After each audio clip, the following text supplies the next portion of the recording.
Hey everybody, welcome to the 12th episode of the Stellaris Mod Spotlight series. I am Sir Tristan. It's been about a month now since we've heard anything from Paradox on the future of the game.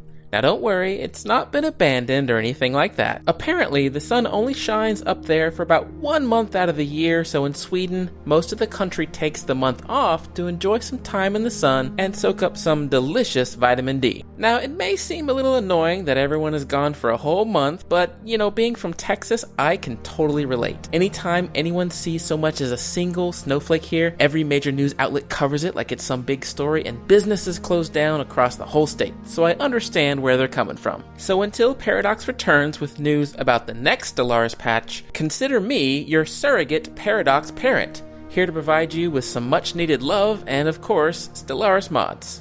Here we go. Boop.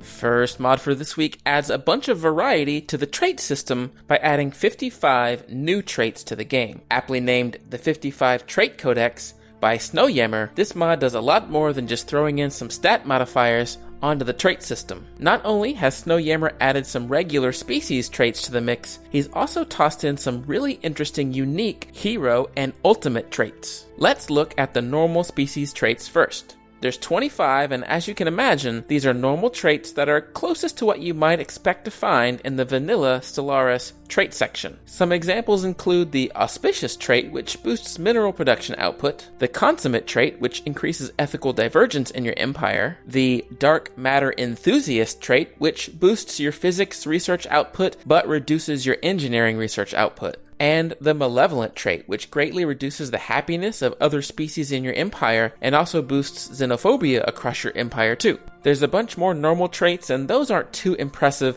Let's move on to ultimate and hero traits. Ultimate traits are what you could consider superpowered traits. They could be considered balanced, if not just a bit too powerful. The Elemental Manipulator trait gives you a boost to food, energy, and mineral output for your empire. The Genius trait boosts all research output, but decreases your happiness by a lot. The Unstoppable Army trait, you guessed it, makes your army a lot stronger. The War Factory trait globally reduces the cost of all combat ships. And the Peace Within trait boosts happiness for all species in your empire and reduces their ethic divergence as well. All of these ultimate traits are really good, but they cost a lot. We'll talk more about that in just a moment. Let's go over hero traits. Okay, hero traits are just straight up broken. Really just super powered, completely way too strong. I'm just warning you right now. The first one, Blood of Immortality, just makes all of your leaders immortal, and that's the tame one. The trait Dragas's Ferocity makes all your leaders immortal, plus adds a bunch of happiness, army health, and army damage. Path of Light also makes your leaders immortal and increases army defense by 75%, but it has the downside of boosting species xenophobia by 30%. The Path of Twilight, also makes all your leaders immune, plus gives more boosts to army attack and health. And the last one is the Planetary Dominator trait. Now, believe it or not, this one does not make your leaders immortal, but it does add 80% habitability to every single planet for your species, allowing them to remain fully happy on every planet they can colonize. Now, while the hero traits are extremely strong, like the ultimate traits, they do take a very large number of trait points to pick up, so you have to take a lot of negatives in order to afford them. So maybe they're not that overpowered.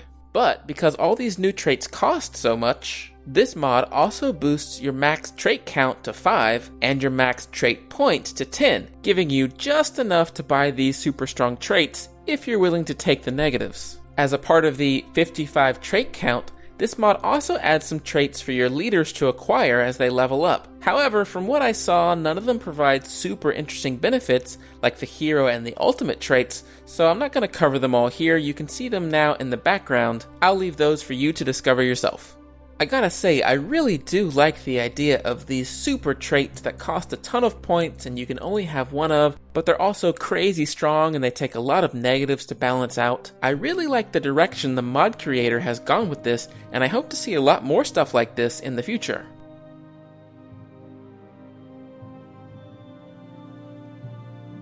Next mod is a simple planet retexture mod that changes the city glow on planets to make them more vibrant and realistic. This is Nights on Planets by Flying Stationeer.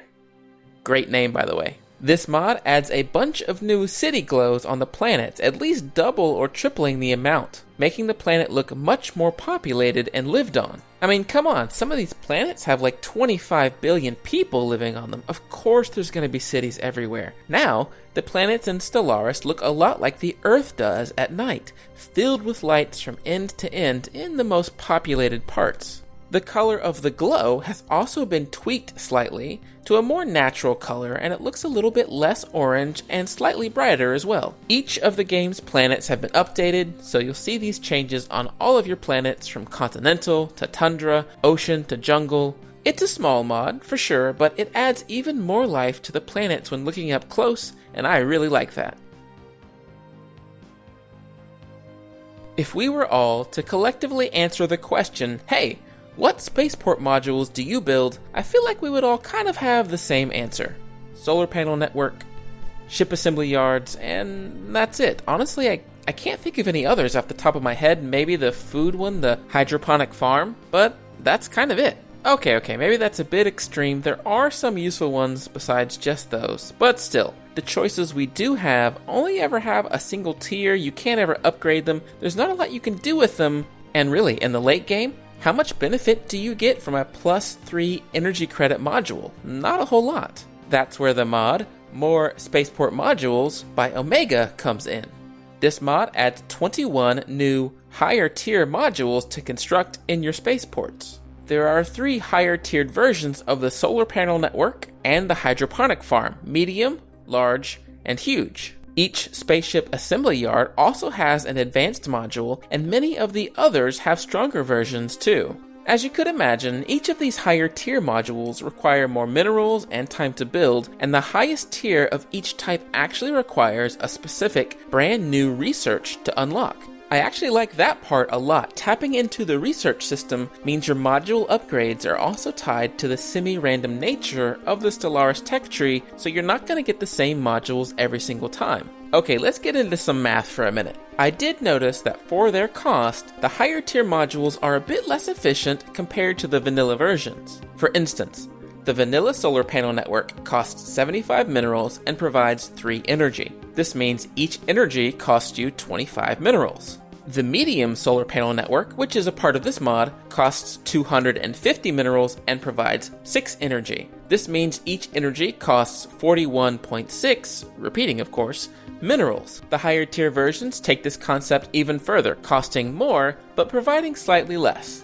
Ultimately, this means if you have another spaceport with enough space for modules, you'll get more value out of building the vanilla Tier 1 modules. But since space isn't unlimited, this mod is great for the mid and late game where planets and new spaceports can be hard to come by. The higher tier modules from this mod are not upgrades to the existing vanilla mods. You can actually build them all in a single spaceport.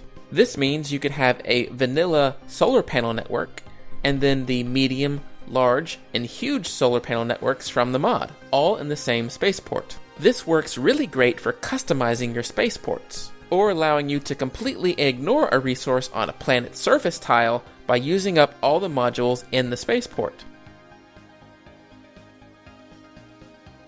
Last mod for this week is a portrait mod. Really, it's a collection of portrait mods that adds 104 new Monstergirl portraits to select from when building a new race. This is Monstergirls by Lord Brine. There's 5 different species of Monstergirl to pick from, all found under the mammalian category, and each species of Monstergirl is its own mod, so if you want them all, you'll have to subscribe to each one. As for choices, there's a lot. So far there's mermaids, centaurs, lamias, slimes, and harpies, each one in a different mod.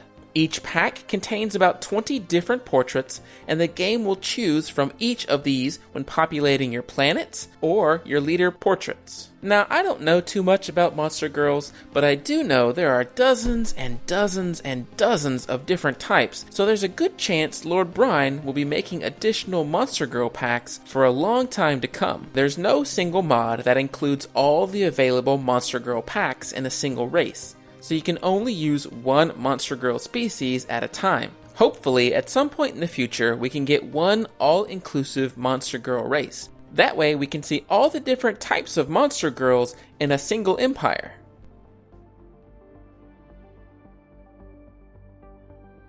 And that'll do it for this week. Thank you everybody for joining me for this episode and making this series what it is. If you had a good time watching this video, please consider hitting that like button down on the bottom right there and leaving me a comment letting me know which Stellaris mod is your favorite. As always, you can find the links to each mod that I discussed in the description below the video. And if you've got a favorite mod that I haven't covered yet on the series, let me know in the comments down below and I'll take a look at it. And make sure you subscribe to the channel to see new Stellaris mods each week. Lastly, spoiler alert, make sure you check back next week for the start of a brand new series that will be showcasing mods for another Paradox title that recently released. Thank you guys so much for joining me, and I will see you next time.